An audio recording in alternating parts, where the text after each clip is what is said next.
90 के दशक में जब पूरा पूर्वांचल अपराध की चपेट में था, हर रोज़ कोई न कोई हत्या होती थी। उस दौर में एक बड़ा नाम अपराध के क्षेत्र में उभरा था। वो नाम था श्री प्रकाश शुक्ला का। गोरखपुर के एक गांव से निकलकर उसने पूरे प्रदेश में अपने आतंक का सिक्का जमा दिया था। और इसी श्री प्रकाश शुक्ला का दाहिना हाथ माना जाता था राजन तिवारी। राजन तिवारी भी गोरखपुर के सुहगौरा का रहने वाला था और अपने पढ़ाई के दिनों के दौरान ही वो अपराध की दुनिया में आया और धीरे धीरे वो पूरे तरह से श्री प्रकाश शुक्ला के गैंग में शामिल हो गया। और जिस तरह से लगातार श्री प्रकाश शुक्ला के साथ मिलकर राजन तिवारी ने घटनाएं की, हत्याएं की, उन हत्याओं और घटनाओं की वजह से राजन तिवारी के ऊपर सिर्फ गोरखपुर में 36 मुकदमे दर्ज हुए थे। राजन तिवारी ने गोरखपुर में अपराध के बाद से बिहार में कदम रखा और बिहार के माफिया सूरज भान के साथ वो हुआ और बिहार में भी उसने कई घटनाएं की थी। और घटनाओं के बाद से जब उसके ऊपर पुलिस का शिकंजा कसना शुरू हुआ तो उसने सियासत का खेल खेला और राजनीति में आकर वो विधायक भी बन गया। एक बार फिर से राजन तिवारी की कुंडली को गोरखपुर पुलिस ने खोलना शुरू कर दिया है, उसकी फाइलों को एक बार फिर से पलटना शुरू कर दिया है और गोरखपुर में अब उसके खिलाफ जो तमाम मामले थे उनकी फिर से इंक्वायरी शुरू कर दी गई है। साथ ही गैंगस्टर कोर्ट में राजन तिवारी की 3 दिन पहले पेशी हुई थी, जहां से उसे 14 दिन की न्यायिक हिरासत पर पहले गोरखपुर जेल भेजा गया और आज सुबह उसे यहां से फर्रुखाबाद भेज दिया गया है। माना जाता है कि राजन तिवारी अभी भी कहीं न कहीं जुर्म की दुनिया से ताल्लुक़ रखता है और यही कारण है कि उसके अब अतीत के साथ साथ वर्तमान की भी चीज़ों को खंगाला जा रहा है। हमारे साथ गोरखपुर के वरिष्ठ पत्रकार और गोरखपुर प्रेस क्लब के अध्यक्ष मार्कंडेय मणि त्रिपाठी जी हैं। सर, जिस तरह से राजन तिवारी के ऊपर इस समय सरकार ने अब शिकंजा कसना शुरू कर दिया है और उसके ऊपर तमाम जो मामले थे उसकी फिर से अगर कहें तो एक बार जांच शुरू करने की कोशिश की जा रही है, क्या लगता है राजन तिवारी क्या सियासत में अब इतना बड़ा कद हो चुका था या जुर्म में वो इसके पहले इतना बड़ा कद हो चुका था कि उसके खिलाफ अब मामले शुरू हो रहे हैं? 20,000 का इनाम यूपी पुलिस ने घोषित कर दिया उसके खिलाफ। देखिए, कहीं ना कहीं राजन तिवारी अब बिहार से निकल के उत्तर प्रदेश में पैर जमाना चाह रहे थे और जिस तरह से योगी आदित्यनाथ जो मुख्यमंत्री हैं उत्तर प्रदेश के, अपराध को ख़त्म करने के लिए जो उन्होंने एक मुहिम चलाई है, कहीं ना कहीं राजन तिवारी गोरखपुर से जो है ताल्लुक़ रखते थे और योगी आदित्यनाथ भी यहाँ के सदर सांसद होते थे, तो दोनों एक दूसरे से परिचित थे।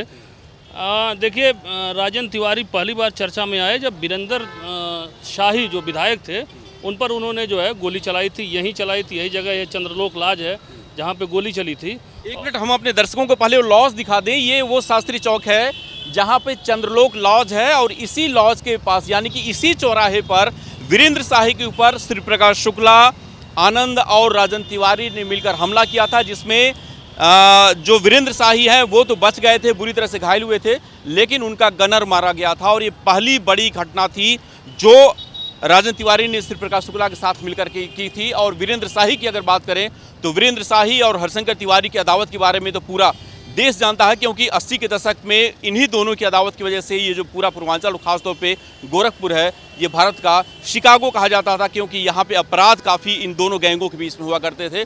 और इसी वीरेंद्र शाही के ऊपर राजन तिवारी ने हमला किया था। जी देखिए, यह उस समय की बात है जब विश्वविद्यालय का भी अपना वर्चस्व होता था, चाहे इलाहाबाद यूनिवर्सिटी हो, चाहे लखनऊ यूनिवर्सिटी हो या गोरखपुर यूनिवर्सिटी हो। एक तरह से यहाँ नेता भी निकलते थे, अपराधी भी पनपते थे। उस समय विश्वविद्यालय के छात्र संघ अध्यक्ष होते थे वेद मिश्रा, वेद गुरु के नाम से जाना जाता था। उन्हीं के साथ इनका रहना उठना बैठना होता था। लेकिन कहीं ना कहीं से जब वीरेंद्र शाही पे जो गोली चली जिसमें उनका गनर मारा गया, तो पहली बार जो है इनका नाम सामने आया राजन तिवारी का।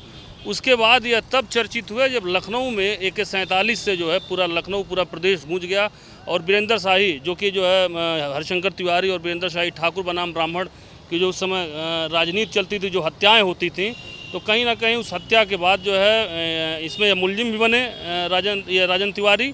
और उसके बाद यह जो है जब पुलिस का दबाव बना तो राजन तिवारी उसी समय जो बिहार में गोविंदगंज विधानसभा है उनके यहाँ विधायक के यहाँ शरण लिए, जिनको देवेंद्र दुबे, जिनको ये मामा कहते थे। और जब देवेंद्र दुबे की भी जब वो नहीं रहे उसके बाद बतौर उत्तराधिकारी बनके यहाँ से 2 बार विधायक बने। और जब सिवान में, जब बिहार में जब नीतीश सरकार आई, जब उसने अपराधियों पर शिकंजा कसना शुरू किया, तब कहीं ना कहीं जब यह जेल गए तो इनके छोटे भाई राजू तिवारी वहाँ से तीसरी बार जो है पहली बार वहाँ विधायक हुए। अच्छा, इसके बाद से राजन तिवारी ने फिर से एक बार उत्तर प्रदेश में अपने कदम जमाने की शुरुआत की। देवरिया से वो चुनाव भी लड़ने की कोशिश कर रहा था, बीजेपी की सदस्यता भी उसने ले ली थी। आखिर क्या ऐसा हुआ कि पार्टी ने उसको साइडलाइन कर दिया, और क्या उसके पहले पता नहीं था पार्टी को कि अपराधी व्यक्ति है, माफिया है और वहाँ पे तमाम मुकदमे दर्ज हैं?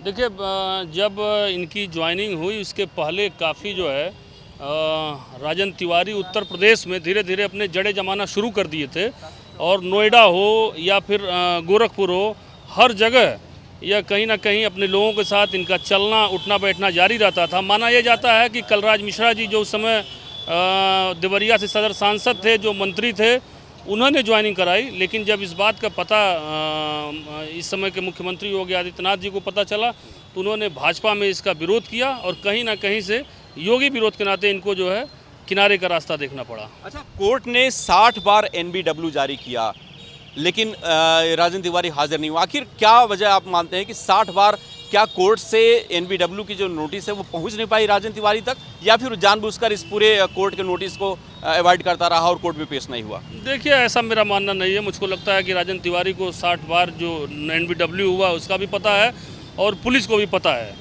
आप देखिए, एक मामला हुआ नोएडा में, जो श्रीकांत त्यागी मामला था, लेकिन पुलिस का दबाव बना तो श्रीकांत त्यागी को हाजिर होना पड़ा, और जब सरकार का दबाव बना तो राजन तिवारी भी गिरफ्तार हुए। कहीं ना कहीं राजनीति और पुलिस का जो गठजोड़ होता है, जो एक खेल होता है, वह भी इस बार जो है राजन तिवारी के पक्ष में रहा। और जब इसकी जानकारी मुख्यमंत्री योगी आदित्यनाथ को हुई, जब उन्होंने सख्ती दिखाई, तल्खी दिखाई, तब जाके पुलिस एक्टिव हुई और राजन तिवारी को जो है गिरफ्तार करके जो है पेश करना पड़ा।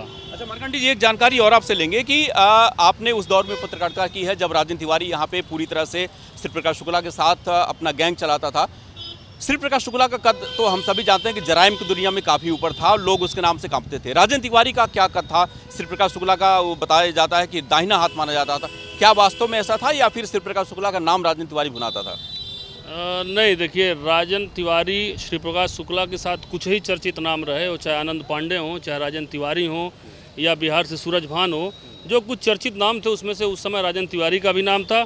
और जो हम लोगों ने देखा, जो हम लोगों ने सुना, उस समय जब जयराम की दुनिया में श्री प्रकाश शुक्ला जिस तरह से हत्याएं करता था, जिस तरह से बताता था कि मैं तुम्हें मार दूंगा, और जिस तरह से निडर और बेखौफ होकर वह करता था, उससे पुलिस भी कहीं ना कहीं कतराती थी, और तो और मंत्री नेता सब कतराते थे। और उस समय श्री प्रकाश शुक्ला माने जिसको फ़ोन कर दिया तो यमराज की घंटी मानी जाती थी।